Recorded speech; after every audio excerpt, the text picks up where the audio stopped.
winemaking. What do I really need? I'm Greg. I'm Julie, and we're the Crafty Winers.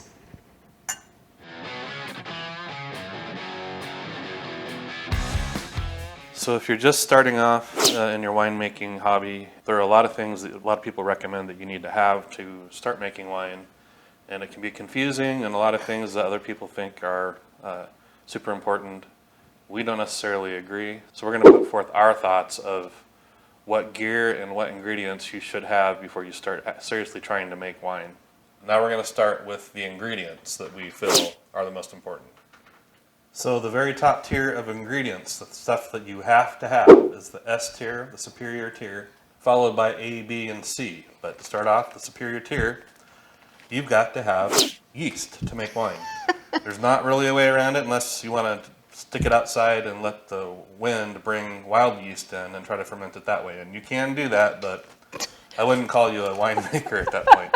Or stomp on it with your feet, the grapes, they used to, that's how they used to do it. Just, if you make wine that way, don't send it to me. I'm not going to drink it. So you should use wine yeast. This is cheap on Amazon, and this is what you should use. However, you can get by making wine, and in some cases not the worst wine, using bread yeast that you get from Walmart or your grocery store. We have made hobo wine using this yeast. It comes out okay. It's not going to be really consistently high ABV. Maybe 10% is what you can expect to get from this. But it works. But it does make wine. So again, use wine yeast. That's the best option. But if in a pinch, or you're just wanting to try this at home with just the stuff you have laying around, bread yeast will work. And then, of course, this is not optional. You have to have juice of some sort. Well, you can use water with sugar in it. Okay, yeah, you could, technically. I don't know that I'm going to drink that, though. Water wine? Oh, wait, Jesus did that. He turned water into wine. He did, but nobody told us how it tasted, so. That's true. So this is actually a Chardonnay concentrate This came from Amazon. that we use. It's nature blessed. We have a couple batches of this right now. Yeah, we do. So. It looks a little funky. Don't let that turn you off. You have to shake it a lot. So We didn't. And it's also, it shakes up better when it's warm, and we don't want this to get warm for obvious reasons. So this is all you need to have to make wine ingredient-wise. Pretty easy. Yeast, preferably wine yeast, and whatever juice you're going to use or fruit that you're going to use to flavor your wine. we just used, for the hobo wine that he keeps referencing in the Walmart jug with the balloon, we used just Great Value grape juice. Yep. And it's not great wine. But it's not It bad. might be, it's a great value, I It's a suppose. great value for sure. So now on to the A tier. These are important, very important. They're at the A tier, but they're not as important as the S tier. These are going to help you make a much better wine than just yeast and juice. First one is Fermento. There are other nutrients, but this is a yeast nutrient, and this is the one that we primarily use. This adds nitrogen and other ingredients that yeast love. So it makes the fermentation go smoother, less stalls, happier yeast makes better wine. So this is not terribly expensive, and it, I think, is important to get. Okay, so this is bentonite, and we use this in our secondary fermentation. It's clay. It makes sediment particles kind of bind to it, helps clarify the wine. If you're doing a red wine and you don't care about the clarification part of it, this can be totally skipped. For Chardonnay, I would recommend it. Yeah, in a different way, pectic enzyme is another ingredient that helps clear. There's actually pectic enzyme in a lot of fruits, naturally. So this is a naturally based ingredient extracted from fruit. If you don't mind a hazy wine, you can skip this. And this is tannin, which you can also skip. This is going to be based on the recipe. Yeah, Some wines you want a tannin taste, and you may not get that from just juice, or you may not get enough of it from skins in the wine. And it actually comes from chestnut wood, it says here on the package. Some people actually will use like English breakfast tea or something for the same kind of effect. So it's definitely not required. And then we've got, this is sugar, just everyday Great Value sugar. You can make wine without adding sugar, But as you get better at making wine and you understand how sugar relates to alcohol, you'll want to have sugar close every time you make it. And then, last but not least, we've got our French oak cubes. Again, totally based on what kind of wine you're making. Some wines you don't want to oak, some you do. Just so if you're making a red Merlot or a Cab, you're probably going to want oak. Some Chardonnays. Yes, Chardonnay you usually want oak, but like a Pinot Grigio, you don't usually use oak in that. This is not a requirement to have oak on hand, but this is something that's nice to have in your arsenal.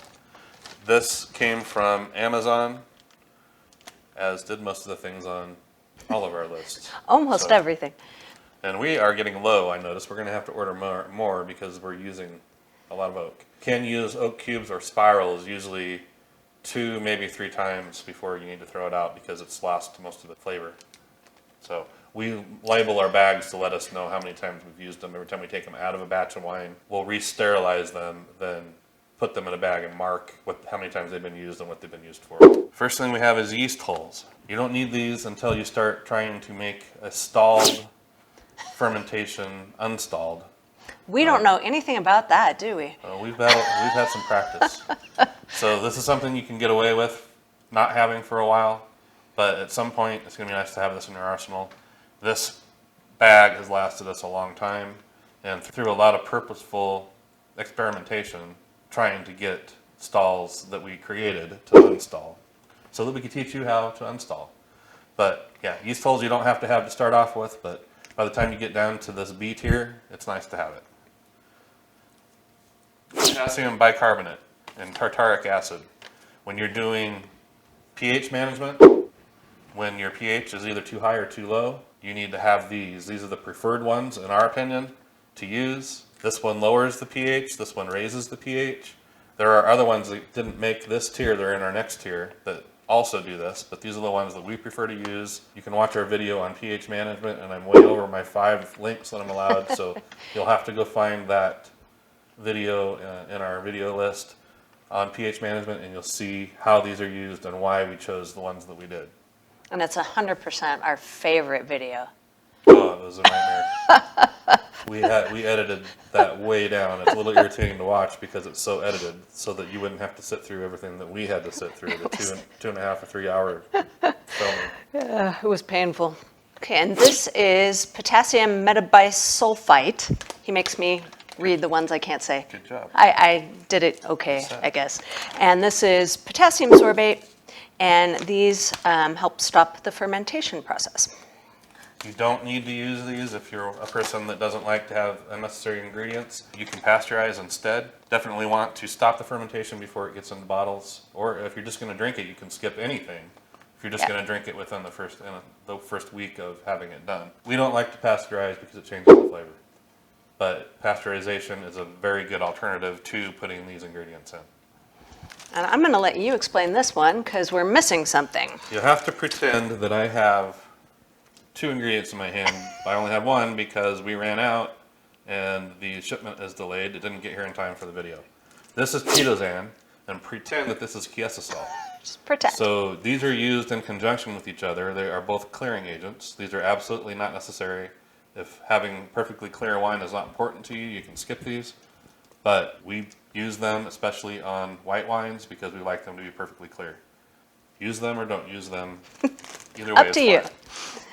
So for the very least important tier, this is stuff that you probably can get away without having it all, but it's nice. It gives you more tools in your arsenal, and it totally depends on your style and what you like. So this, just like the potassium bicarbonate, raises the pH. So we don't like the effects of this as much as we like potassium bicarbonate. This changes the color of the wine and the taste a little bit more. So we prefer to not use this, but in some cases it may make sense, especially if the potassium bicarbonate isn't having the pH effect that you need. It's nice to have this in your arsenal. We have used it because of that exact reason. The other one wasn't having the desired effect. Watch the milk that this makes when you use it in our pH video.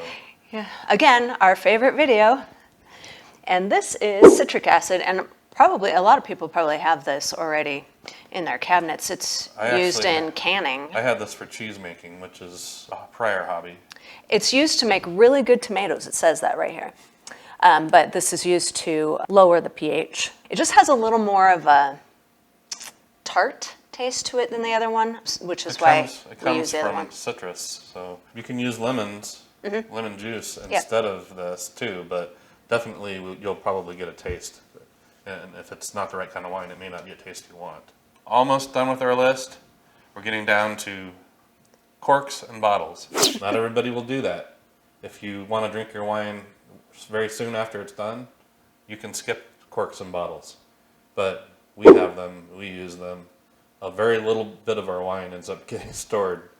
The rest of it we drink right away, and then we try to usually save 1 or 2 bottles from the batch and taste them a year or so later. But you can totally get away without having these. We reuse a lot of our bottles. This is a bottle that I think probably was originally a Apothic Inferno bottle. I think it was, yeah.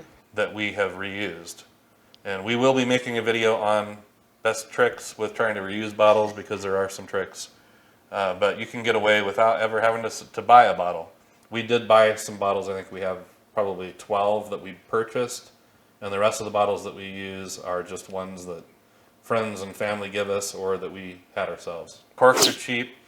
Obviously the cork doesn't do a lot of good without a corker. That didn't make our list because this is so optional, and so many people never bottle their wines. They just drink them after they're done. So that's our list. Again, there's a lot of controversial picks possibly. You may not agree with our list, but that's fine.